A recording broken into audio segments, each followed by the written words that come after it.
restaurant alone by yourself and felt like every eye is on you. Like the waiter standing over there was thinking to himself like, wow, this person go with no friends. And you immediately picked up your phone on the table and texting someone and pretend like you were busy on your phone. And actually, I've been there a lot. And I can feel the same way because I feel like being alone makes us uncomfortable with ourselves. And I always wonder, why are we so uncomfortable with being alone? And it makes me feel like, how can being alone makes us feel like we are less complete? And that stuck me. And as for somewhere along the way, we start to believe that being alone means that there's something wrong with us. Because if we are healthy, if we are mentally healthy, how come no one wants to be with us? And how come we are not with anyone? And so, when we see somebody is alone, we start to assume that whether they are weird, or they are sad, or they are unhappy, or they are antisocial, or they are just a sociopath. And we start to judge people by just seeing someone being alone. And as a matter of fact, in our society, we think that when we think about being alone as solitude, ways of living, we see it as a depressing way of living. And for prisoner, we see that the society that we are living in, they use being alone as one of the ways to punish the prisoner. Because being alone for a prisoner means that they have to deal with solitary confinement. And for the children, whenever their parents mad at them, they force the kid to sit alone in the room, staring at the wall and thinking at least like 15 minutes or 30 minutes straight about what they did wrong in the past, to teach them a lesson. And as for some of us, staying at home on a Friday night and think like we are comparing ourselves like other people are trying to having the best day of their life with their families and friends. And not only that, we turn this emotional into something negative.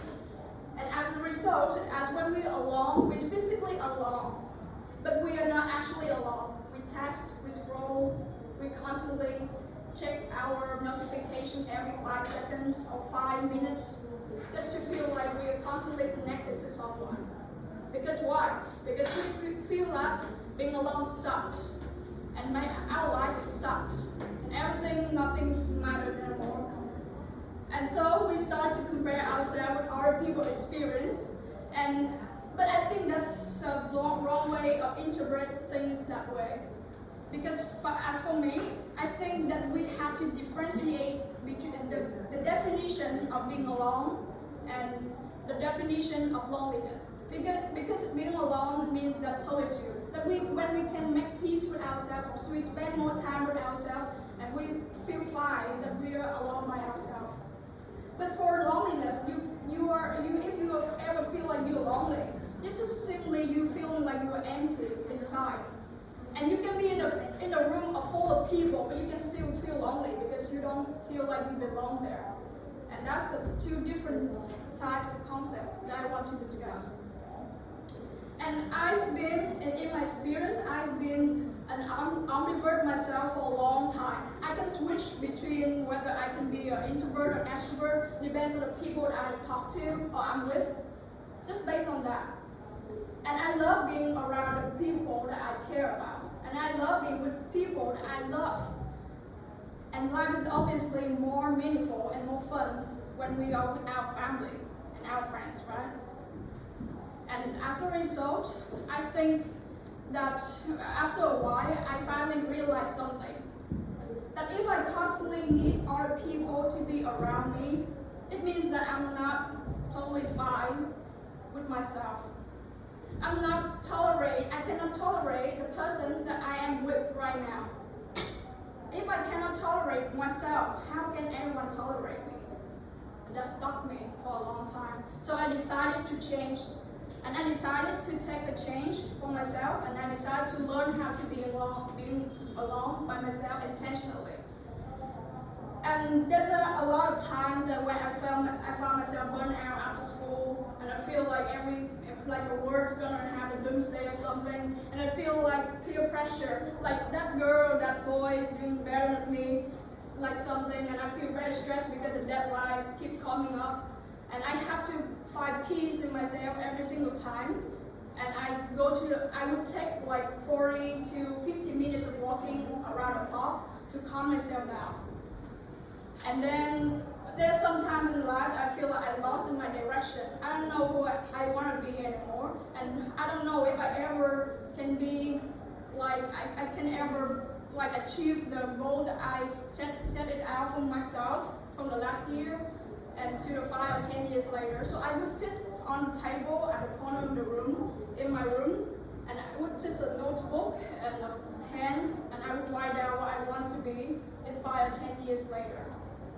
And just simply like that, just sitting and thinking quietly to myself. And those moments makes me feel like I'm more like myself. And those moments make me realize that actually solitude is very healthy for us, and for some of us, and for many of us. Because solitude can give us time to think, a space to think, a space to rethink ourselves, a space so that we can hear our own thoughts without the pressure to perform for other people. And eventually, when we are comfortable being by ourselves, we will finally realize that we have more power than we thought we ever have. And that's very powerful. Because this is when you start to realize that you stop chasing after validation, you stop chasing after attention, you stop listening to other people's noise all the time, and you start to explore about yourself more. So the next time, if you ever feel like you alone by yourself, you're uncomfortable about that, I just want to remind you one thing. Being alone is not a right or wrong answer, but being alone is okay. So if the next time that you find yourself being alone again, just find something meaningful to do, because who knows that those time alone could make something big and accumulate over time. So a long time can be your loneliness period, or a long time can be your growth period, and that choice is yours. Thank you.